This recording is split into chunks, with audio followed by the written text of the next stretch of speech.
Hello and welcome to Sex Talk with Natasha. We are back here Wednesday night, 10 p.m. Central, ready to join in what we hope will be a really fun discussion. We're already kind of having fun before we even get started here. The topic is, why does my wife like to be spanked?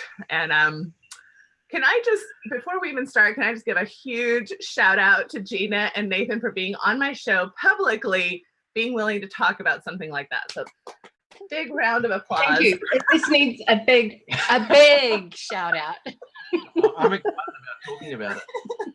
This needs a huge shout out. So I'm always thrilled when people are willing to talk about sexuality in general, much less, a little bit more taboo topics. And this is a great topic. And it's actually not that taboo because like tons of people engage in this kind of stuff. So we're going to talk about spankings and rough play and just a little bit about what it's all about. But before we get started, let me turn the time over to Ashley just to get us going as far as what this show's all about and give directions to those who are interested in watching the whole thing. Yeah, and welcome everybody. We really appreciate you tuning in. It's going to be super fun tonight. For those that are new to watching, the structure is the following. The first 5 or 10 minutes, Natasha will give some education. After that, we'll pull in our guests who have already been introduced, Gina and Nathan. And then we'll have them with us till about 20 minutes to the hour, at which point we'll go ahead and ask some subscriber questions. So if you're a subscriber, you know how to reach us, start asking those questions, we'll get to them.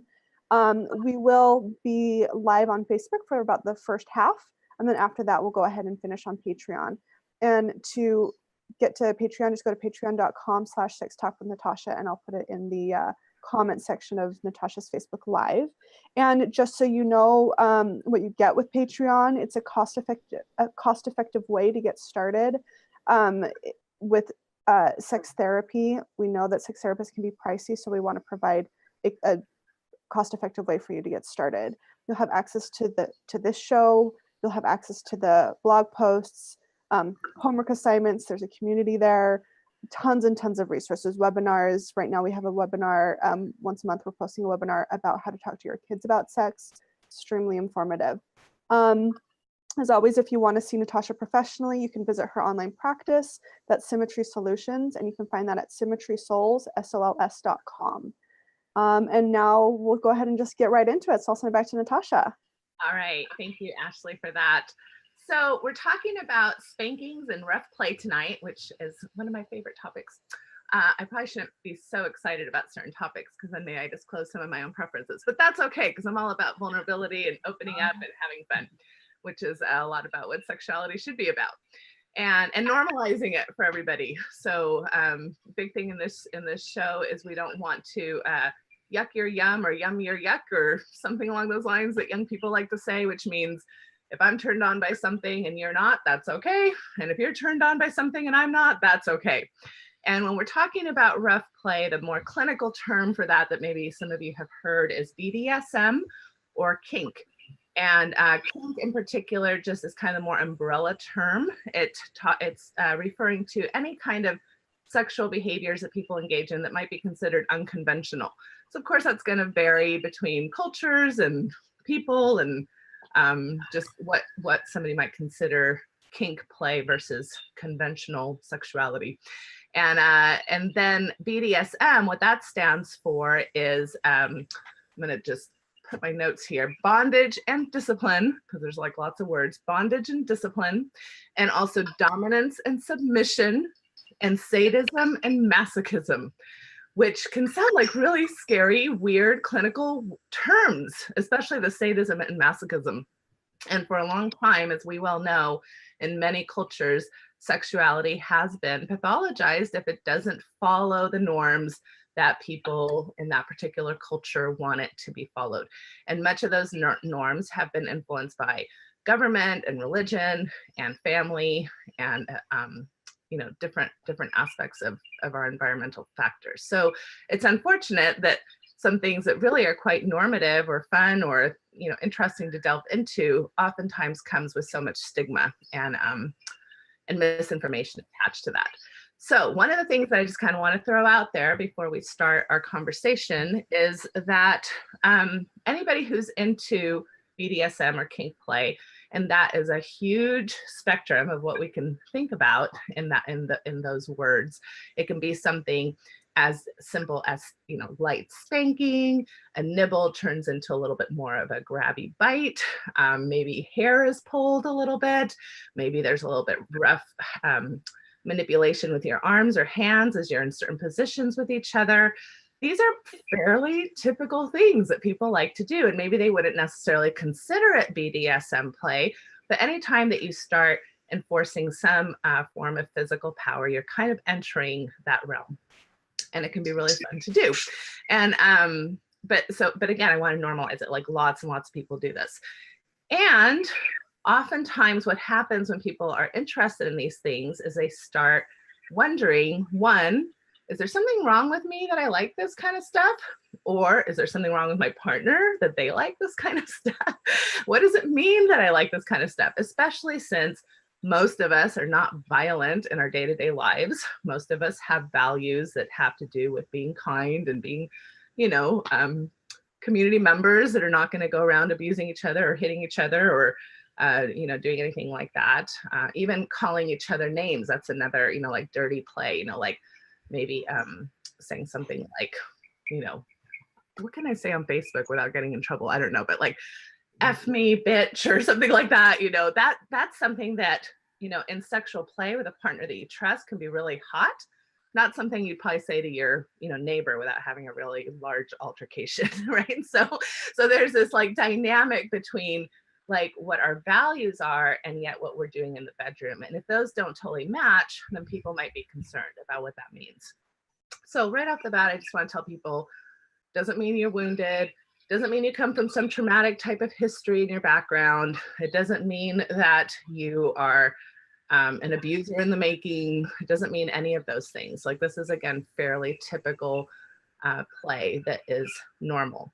What happens oftentimes from a physiological perspective is that the balance between pain and pleasure is narrow. It's a narrow one. And I think you've probably heard me talk about this before, where something that may not feel pleasurable to me, you know, in this setting may feel very pleasurable to me once I'm aroused and I'm in a different contextual space with my body and my mind. So even something as simple as tweaking my nipple, you might get, you know, like hit if you just came up and tweaked my nipple. But if you're doing that in the context of arousal and in a space where I'm turned on and excited to be with you, then all of a sudden that's going to have a very different response from my biological perspective.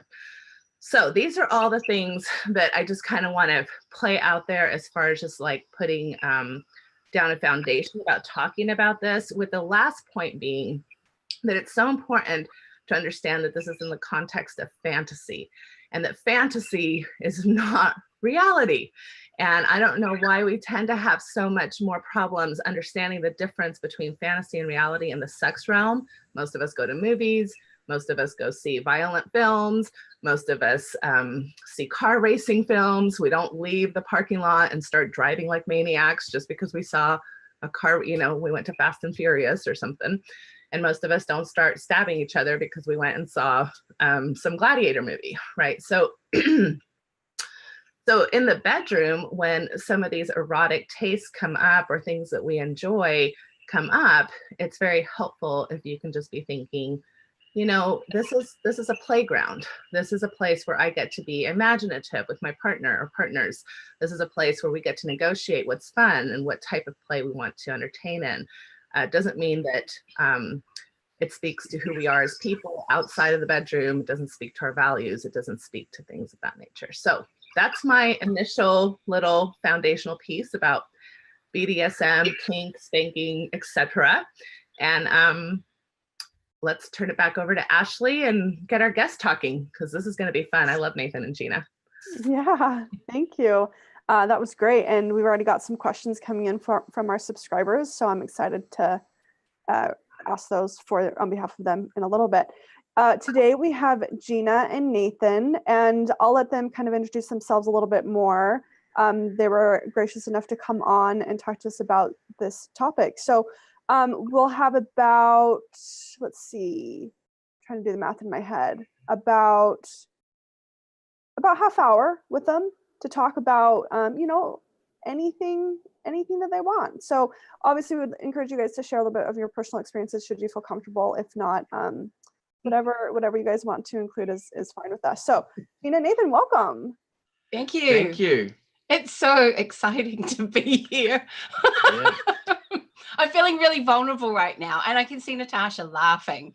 Well, Gina and I are friends, in case you haven't noticed. Some of our guests I don't know from Adam, you know, and they come on and they ask questions, which is great. But I know Gina, and we have a lot of fun together. And they're from New Zealand, so you'll notice the accents. And anyway, they just have great personality. So this should be a fun discussion. I'm glad you're feeling vulnerable, because see, you're being a good example. You're being a good role model of helping us know our vulnerabilities and topics that I wish we didn't have to be so vulnerable to be able to discuss. Exactly. Yes. Yes. And sex is usually a really fun topic for me to talk about. So I don't know why I'm feeling all clenched up about this. I think it might be the spanking. I thought we were just going to talk about sex, and now it's spanking. But that's fine. I'm happy about that. Yeah. You usually are. Yeah. And how long have the two of you been married? Quarter of a century. Yeah, 25 years. And can I just say right out the gate, sex has always been really, really easy for us, and super enjoyable. But it's developed over time, hasn't it? It's become, from where we started to where we are now, it's sort of its own little story.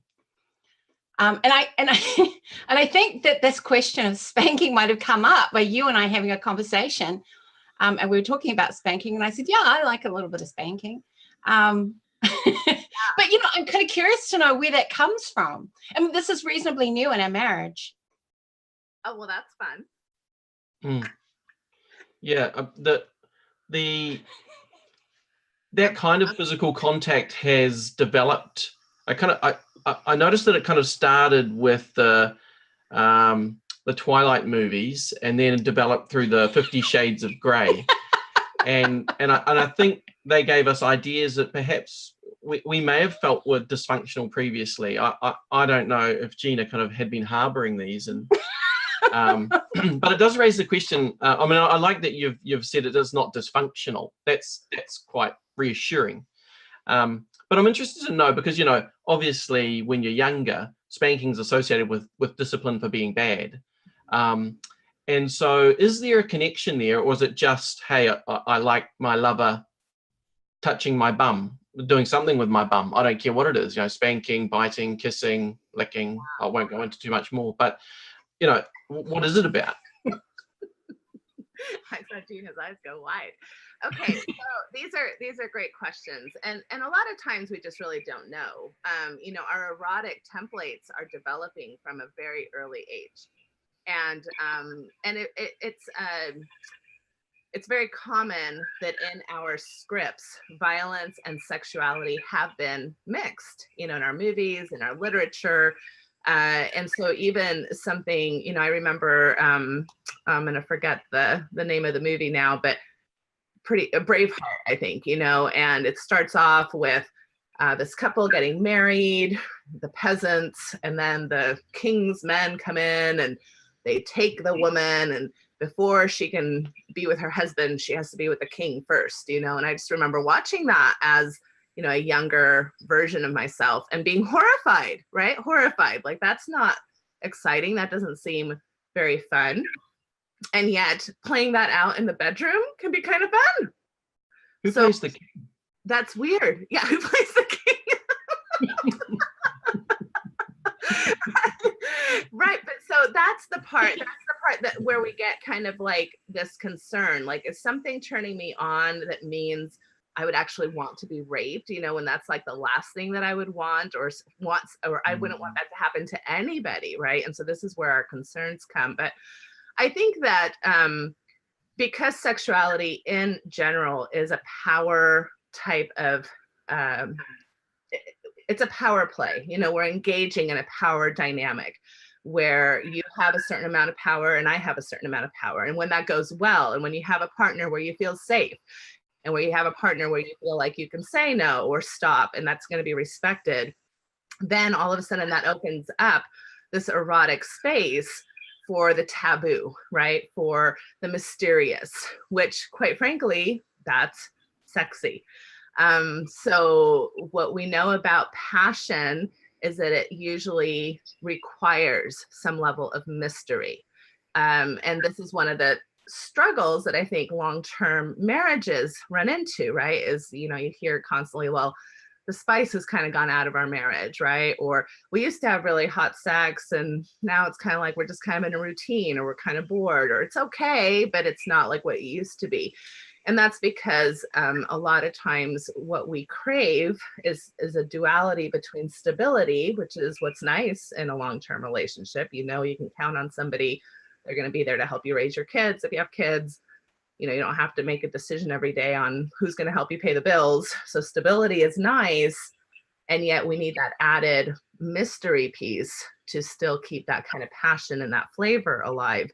And so this can be a really fun way to explore something new, which sounds like that's maybe what's happened in your relationship. You know, with the Twilight series and the 50 Shades of Grey, I do think that kink and just kind of erotic energy became alive in a lot of our female culture in this country with those things. There's a lot of people in the kink community who don't like a lot of things about 50 Shades of Grey, and that's kind of a different conversation for more in-depth understanding of kink and BDSM communities. At the same time, I always think it's helpful when a certain aspect of the media can just kind of help push this whole topic out into the air a little bit, you know, and have people be like, you know, that's kind of exciting or hot, or that creates a curiosity in me that I didn't realize I had, or I've just never felt comfortable talking about because I thought it meant I was broken, or, you know, I didn't want to necessarily let my partner know that I was into that kind of stuff, because that requires vulnerability. So is that an, I mean, I'm not giving you a direct answer to that, because I don't know that we know all of the factors that go into why these things are necessarily turn-ons, but those are some of the dynamics that I think are happening for most people. I think you're right about the mystery, because like when you hit 25 years, you think, well, this has gone really, really well, but what else is there to know? What else, how else can we be a surprise to each other? And I suppose in that one realm, you know, we're life partners and we're pretty predictable in those spaces, you know, like I know that he's going to want to talk about money at a certain time and it's like kind of dull. But in the bedroom with the lights. Not when we're having sex. No, this is true. This is not part of our sexual life. Like, oh, hey, let's plan, shall we? Let's like break out our diaries. But in the bedroom when the lights are down or low or whatever, bringing something new to the relationship that I never thought of before is actually quite, it's quite, you know, erotic. It's quite stimulating. Absolutely. Yeah, absolutely. And just to be clear, like there's nothing necessarily wrong with planning sexuality, you know, for those who need a little bit more of help. You know, there's different couples do it differently. Some people are more spontaneous and it just kind of happens whenever, and other people it can be really helpful to actually be like, Friday night is our sex night date. You know, we kind of do have that on the calendar, so that helps prioritize it and things like that. So that's a good thing. But I think one of the things that you said, which I think is an interesting conversation, is it's nice when you're surprised. And this is a tough topic these days because of all the conversation around consent. So it's a little bit different, for example, when you have a partner kind of just go forward with something. For example, the first time that maybe a partner might lightly spank, you know, their partner, versus saying, you know, hey, is this something that you'd be interested in? Do you mind if I spank you right now? And those are two different ways to go about it. At the same time, sometimes some of the conversation, the more complicated conversation that comes up about consent is, does the talking about it sometimes take away from the sensuality or the surprise in a particular relationship? So this, I don't necessarily have great answers to this, other than I think it's really important to talk about. And I think that anytime that you're going to go forward behaviorally before you go forward verbally, you do so tentatively and see the body language, you know, that you get. So for example, a very common thing might happen, you know, you're on a first date, you go on a movie, you reach out and see if, you know, you can touch their hand. If the person moves their hand away, that's body language, right? If that person like holds your hand back, then that's a form of consent. So not all consent needs to be necessarily verbal, but if it's not going to be verbal, you have to be super attuned to body language and to make sure, and especially if you're going even further down a road that you're not, that maybe you're both not, you know, you're not quite sure about yet. Because sometimes the recipient of something can have what's called a freeze response. And so they may not say no because they're confused themselves, or they may not be sure about what they want to do in that moment. And so that's difficult sometimes to pick up on, but you want to be really cognizant of that. And then I'll just say too, that I'm a big fan of conversations outside of the bedroom. So even if you've tried something new, a lot of times we just kind of ignore what happens in the bedroom, and then we just go on with our daily lives. But be nice in a space where you're not eroticizing it, to just say, hey, what was last night like for you? You know, like we tried this new thing and I thought it was really fun, but I want to make sure, I want to check in, you know, and see if you think it was fun too. And what are your thoughts about it? You know, because I'm kind of, maybe I liked it in the moment, maybe I'm freaking out about it a little bit now. You know, how do we have those conversations when we're not necessarily in the moment of having sex? I have a question, because some of that, and I've grappled with this, not so much now, but in the past, like obviously, you know, sex begins with your own imagination in many respects. And if you want to turn the dial up a little bit, sometimes there's some shame associated with it, that maybe it will betray that I've been thinking about things in an unusual way, which might lead my partner, or Nathan in this case, to wonder what I've been up to. You know, and the other way around, like if he came to me and said, hey, I want to try this, I'm like, what have you been looking at on the internet? That is a great point. And this really speaks to the kind of the narrative that we have about sexuality in general. And I think one of the main scripts that all of us are having to kind of push up against is this idea that my sexual partner should only be attracted to me, should only have sexual experiences with me, that it's all about me, and that I should only have, you know, so it's almost like our sexuality belongs to each other, instead of having our sexuality first and foremost belong to ourselves, and then figure out, okay, I want to share my sexuality with somebody. When it comes to influences, yes, we are influenced by environmental factors. So if you watch a cooking show, you might get an idea that you wouldn't have had if you didn't watch that cooking show.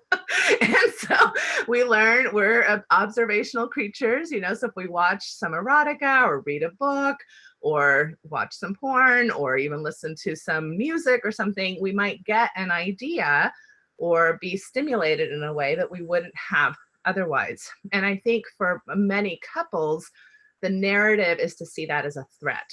That other thing that's influencing you is now a threat to me and to us. And I really wish we could expand that conversation, because we do live in a sexualized world. We are going to be subject to sexual messages, sexual literature, sexual images, that we can instead be more accepting of how these things affect us.